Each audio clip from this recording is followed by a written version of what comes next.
Les évêques et les cardinaux qui détruisent l'Église. Oui, c'est vrai. Les évêques et les cardinaux sont en train de détruire l'Église.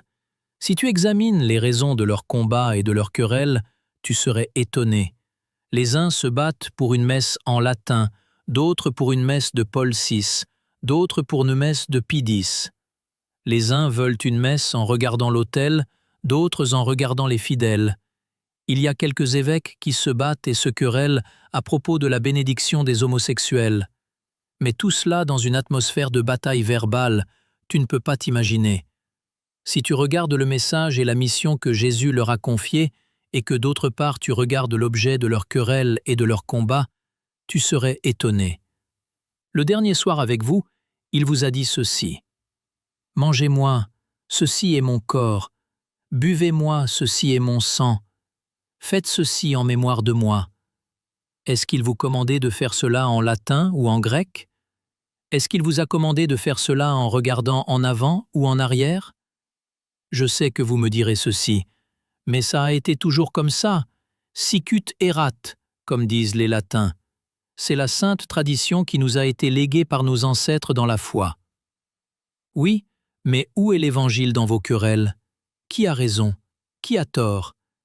Après sa résurrection, il vous a dit ceci. Apportez l'Évangile à toute la création, à tous les hommes de la terre. Mais alors, aux homosexuels, au lieu de leur apporter l'Évangile, vous leur apportez votre bénédiction qui est devenue un objet de discorde. Votre bénédiction est-elle plus importante que l'Évangile? Ne voyez-vous pas que c'est une diversion? Écoute-moi ceci. Nous, les pauvres, nous sommes écrasés, méprisés et piétinés par les machines impitoyables impérialistes. Ils tuent nos hommes et pillent nos richesses. Pour nous qui souffrons tant, nous voyons vos discordes comme des querelles entre des enfants gâtés, des querelles vestimentaires et culturelles qui n'ont rien avec la vraie foi. Notre désir, ce n'est pas que vous disiez la messe en latin ou en chinois, en regardant en avant ou en arrière.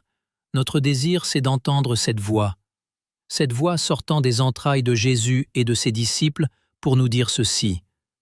N'ayez pas peur, nous sommes avec vous au milieu de vos souffrances.